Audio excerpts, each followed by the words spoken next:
శ్రీ పరాభవనామ సంవత్సరం 2026లో వృషభ రాశి వారికి ఆర్థికాభివృద్ధి ఎలా ఉంటుంది, దీనికోసం ఏమైనా పరిహారాలు చేయాలా అని చెప్పి చూసుకుంటే, పరాభవనామ సంవత్సరంలో వృషభ రాశి వారికి లాభస్థానంలో శని గోచారం ఉండడం వల్ల ఆదాయ అవకాశాలు బాగా కనిపిస్తున్నాయి. కానీ గురు మరియు రాహు ప్రభావం వల్ల కొన్ని ఆర్థిక నిర్ణయాలు జాగ్రత్త అవసరం. కాబట్టి సంపద నిలవడానికి కొన్ని శాస్త్రబద్ధ పరిహారాలు చేయడం మంచిది. ఎలా చేయొచ్చు? శుక్రగ్రహ శక్తి పెంచే పరిహారం. వృషభ రాశికి అధిపతియే శుక్రుడు కాబట్టి ప్రతి శుక్రవారం లక్ష్మీదేవి పూజ చేయడం, తెల్ల పువ్వులతో ఆరాధన చేయడం, ఓం శుక్రాయ నమః అనే మంత్రాన్ని 108 సార్లు పారాయణం చేయడం. దీనివల్ల ధనయోగం పెరుగుతుంది, వ్యాపారంలో లాభాలు పెరుగుతాయి, ఆశించిన వాటికంటే ఎక్కువ ఉంటారు. సరే, మరి లక్ష్మీ కటాక్షం పెరగడానికి ఏం చేయాలి? ప్రతి శుక్రవారం శ్రీ మహాలక్ష్మి అష్టోత్తరం కానీ, చక్కగా శ్రీ సూక్తంతో జపం కానీ, ప్రతి మహిళలకు పసుపు కుంకుమ వస్త్రదానాలు చేయడం వల్ల సంపద పెరుగుతుంది, ఇంట్లో ఐశ్వర్యం అనేది పెరుగుతుంది. మరి ధనాభివృద్ధికి ఏం చేయాలి అంటే, శుక్రవారం సాయంత్రం గృహంలో నెయ్యి దీపం వెలిగించండి.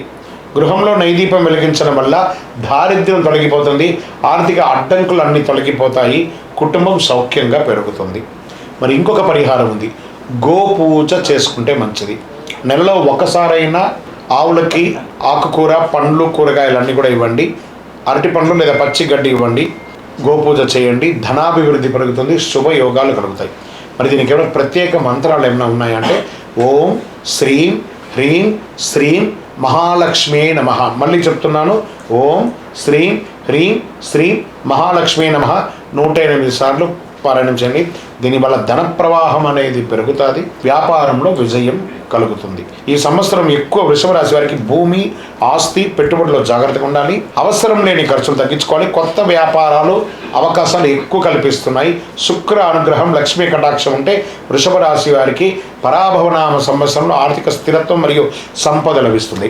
మరియు మీ యొక్క ధన ప్రవాహానికి ఏదైనా లోట్లు ఏమైనా ఉంటే దీనికి పరిహారాలు చేయడానికి ఏమైనా మేము తెలుసుకోవాలనుకుంటే, మీ యొక్క date of birth, time of birth, place of birth మా దగ్గర చెప్పండి. మీ యొక్క జాతకంలో సంపూర్ణంగా ఇప్పుడు మేము గోచార పరంగా చెప్తున్నాం కదా, మీ వ్యక్తిగత జాతకం పరిశీలింపజేసి చెప్పడం జరుగుతుంది. విజయవస్తు.